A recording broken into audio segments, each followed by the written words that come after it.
Minister Pieter Groenewald is heartful with Helen Zille. Tell us about it. Yeah, I think the song Wrecking Ball. Chris, this is not new. So start off there. There will always be good cop, bad cop in politics. I think more that we talk about Helen Godzilla and we talk about the GNU, the eruptions caused, John having to go back and mend things and speak. You can either say it's an internal tactic or it is just what it is. It is a wrecking ball scenario of people that have a conflict of opinion, not in the sense of strategy, but in the sense of approach. So we remember the massive blow-up between Helen and Cyril Ramaphosa within the GNU talks, John having to go and say, "Look, let's get back to business." We now find, if you remember a couple of Sundays ago, we spoke about the Freedom Front Plus in the Western Cape with Corne Mulder. Remember, that was a eruption that lasted 2 weeks where more and more the Freedom Front Plus took a negative approach to the DA style of management, the DA style of propaganda and rhetoric. And they were getting out of municipalities where they were co-governing. And Corne Mulder took a very hard stance. In actual fact, 2 or 3 municipalities did suffer the consequence. And then we heard through the grapevine that there was going to be the call that Dr. Pieter Groenewald and John Steenhuisen would, on a national level, as the leaders of both the DA and the Freedom Front, have a discussion. We now know such discussions have taken place between the two to quell the problem on the ground. Not that the ground necessarily is listening to what the heavens are saying. And we now find that the fight did not stop. There was a continual still rumbling on the ground in the municipalities. And now we get this massive media statement leaked, or what is leaked and what is not. And leaked. Oops, WhatsApp. And then they'll send it back and say, "Can you delete it? Was the wrong number." But you've already screenshotted that story. So Pieter Groenewald now makes a statement in saying, can Helen Zille stay the hell out of the progress that is being made between the Freedom Front Plus and the leadership of the DA? So the apparent scenario is Helen, on a certain event last week, again makes the statement that there are certain Freedom Front Plus leadership that have gone rogue, that are absolutely fighting the national system of the Freedom Front Plus, and that is the suffering of the consequence. And Pieter Groenewald, as you know, the doc, will not take that on the chin because he is a person that commands his structure in his way. So there we have it, the unsettling again of the rumor of this wrecking ball, Helen, who, as we know, and we don't have to expose that, has got a very, very specific way of dealing and handling matters.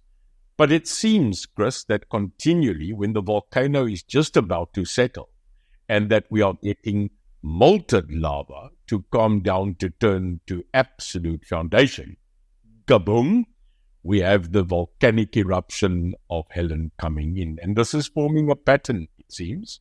So we got to watch and see if they can patch it up again. Because he's suggesting that she is breaking down what they are trying to build up.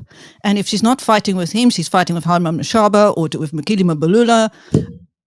Yeah, his words in Afrikaans was, "Ons bou op en sy breek af." And that is his statement. So again, Chris, let's stand back again, knowing politics, understanding that dirty game. Is it a back-end strategy? So one will never know unless you delve deeper, which we can. Is it a strategy to say that one fixes, one breaks, one unsettles, one mends? But if it is the strategy, I must tell you it's not a good strategy for Citizen X currently everywhere where we need stability. So we'll watch that story as it goes. Well, the strategy at this moment, and I'll tell it to you straight, every political party currently is going into 2026 mode.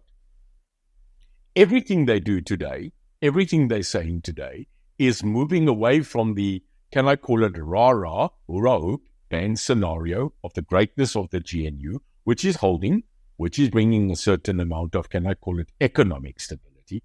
On the BizNews week, we saw a lot of people, Magnus Haystack, the people coming in and saying, we can't deny that there are certain ups within the economy. Fuel prices down, inflation is going okay, we're trying to get to 2% and keep it stable. So economically, the business whisperings are not negative. But we are saying that at the end of the day, and we'll talk about it later in the show, the current divorce of leadership in GNU to party leadership with different manifesto. So Freedom Front Plus is talking, DA is talking, to start setting up local government strategy for 2026. And the only people that are currently benefiting, I'm sorry, are the people juggling now to get their positions ready.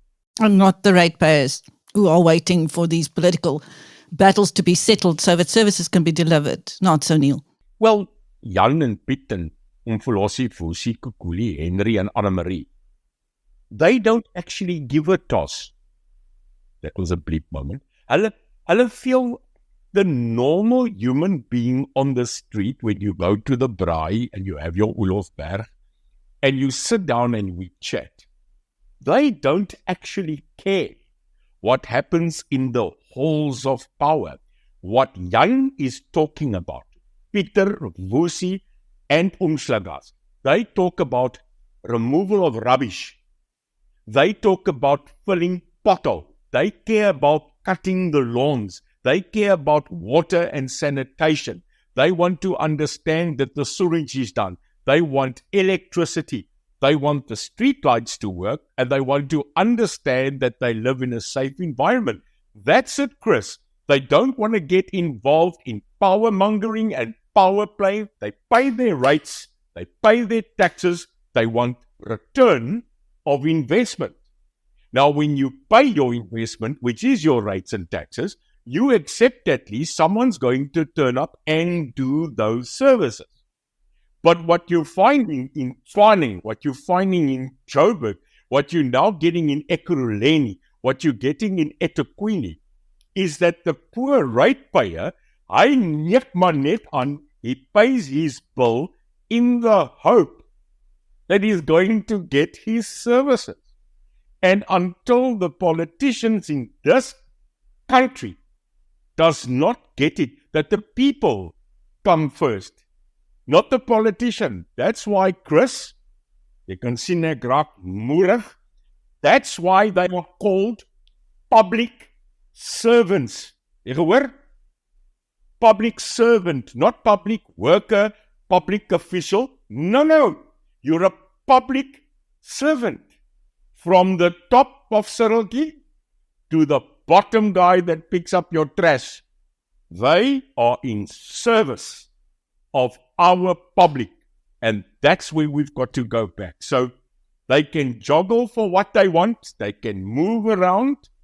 They are moving deck chairs on the Titanic. And again, when two bulls fight, the grass bloody suffers. So we hope that the citizens will get up and have more voice, and I'm fully for that. So yeah, let's see how this turns out.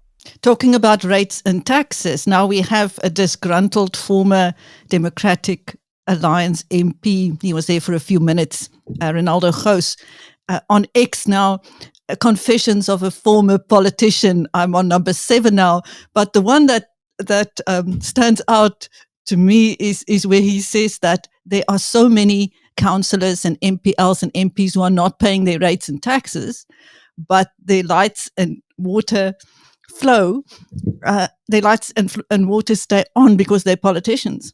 He's leaking like an old silver bucket with many holes. Chris, this is the story of life. The disgruntled worker, the disgruntled employee, the disgruntled family member. You go to a party They gave you no cake. Everybody else goes and automatically you go tell the rest of the people it was the worst cake ever. Listen, he's pumping it out at the moment. And I'm telling you, he's bitter like an aloe plant. Listen, he's leaking. I see the latest one this morning. Yeah, and I don't know. I told you my relationship with Ronaldo is zero.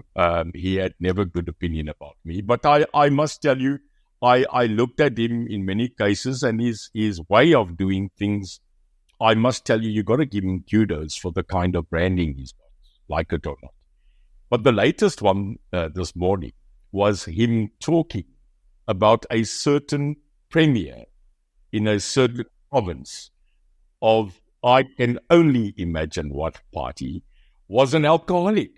And that even in the day that he won his election, he was too drunk to come and do his speech. So Ronaldo Gous, watch this thing, the epitome of the exposure just going on.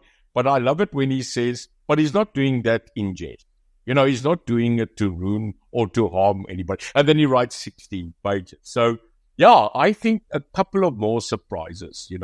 He attacked Helen Zille this past week on her apparent lie on the Gareth Cliff show when she said that their DC, their disciplinary scenario, whatever they call it, the federal legal system, that they say that Helen said that the majority of the panel said that he should be removed.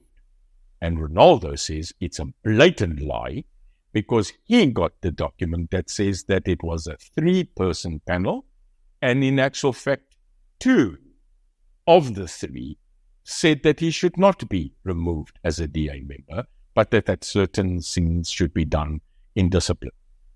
So I don't think that fight is over. And the thing is, as this river goes down, it's not just dragging water. It's bringing trees and rocks and timber. So I look forward to probably the next 12 of them. Yeah, and probably a few dead bodies coming down the river as well. Yes, like River. Well, Neil, by the end of this week, we should know who the next mayor of Tshwane is going to be. At the moment, it's tossed between the African National Congress's person and Action SA's, but then the Democratic Alliance's Celia Brink could make a comeback. What do you think? So 26 September, we all remember that day, Celia Brink removed. And the continual build-up to that removal was in itself its own orchestrated circus. Because we had Action SA fighting Celia, Celia fighting ANC, ANC fighting itself, the Sufi, Gauteng, National. But the end result is Celia removed. Now, since that day, the 26th, they had to, within 14 days, appoint a new mayor. Now, here's the scenario. Here's the puppets and here's the masters. Herman Mashaba, as we know him, I call him Mr. I and me, comes out and says that he is going to remove Celia Brink and that their mayoral candidate will be the mayoral candidate and it will be accepted by the ANC. So that was the plan. Now they can spin this. They can go do it. I've watched 2 weeks of every platform where they have come, that's Action SA, and said they've done that and they've done this, and then a day later they say we've done this and that. You've seen it. It's been a litany of massive statements, first to justify the removal of Celia. And now we find that Action SA, and it's a fact, has come to the point where it seems there's no longer that huge confidence that the ANC is going to back their mayoral candidate. It now seems the ANC is saying it's going to be our candidate. And then once the ANC got up and said, whoa, we did not agree that when we remove Celia, it will be an Action SA mayor. immediately Action SA said, but wait a minute, if they are going to field a mayor, we might break away from them as well. So you are now finding Action SA sitting in a position where we now find out there was no contract, there was no agreement pre-removal of Celia Brink. So they went in there, removed him, and now they're sitting, this is Action SA in my opinion, and they've got to wait and negotiate wherever they can. But I don't think it's going to bode well, because what the ANC wanted, they are going to get. That's the first point. Now we had the Sufi coming up on radio and absolutely denying that he had a hand in this, that he was against National, that he was the one that gave the instruction for the removal or the approval. And I'm telling you, another man asked me, what was your opinion? And I said to him, O.J. Simpson, the glove doesn't fit moment. So there you've got the Sufi on a national radio station last week saying, I am not guilty. I am shocked and surprised. And then he says, that when all of this took place, he was overseas. The glove doesn't fit. That's what he says. Now, when you're going to believe that, then I'm sorry. You are then going to still believe in St. Nicholas coming down one of these chimneys in the middle of New Year or Christmas, and that we have people that says a bunny can deliver chocolate eggs. Chamos. But he sat there in defiance, and then they say to him, and by the way, Premier, do you want to become President of the Republic? And he says, absolutely not. I have no presidential attachments. I am too young, and by the way, I supported Cyril Ramaphosa. But what he doesn't tell you is he might be supporting Cyril Ramaphosa, but Cyril's leaving. So when he leaves, who's he then going to support? He didn't want to answer that question. So again, Gauteng, Lesotho, standing there and saying, I'm not the puppet master. I just follow orders. Chris, I'm not buying it. I'm not drinking that Oros with double ice and water. So here we go. Rumors of still the discussion. Remember Helen saying she wants the ANC to bring back Celia. She's requesting, nay, starting to demand it. And we don't know what is the final say about what's happening behind the screens. We know it's happening on the discussions of GNU level, coming down to the GLU level and saying, will the ANC turn and back the DA in returning a mayor? I believe not. Well, Neil, now we also have AfriForum wanting the DA and Vryheidsfront Plus to leave the GNU if the Bella Bill is not changed before it's signed into law.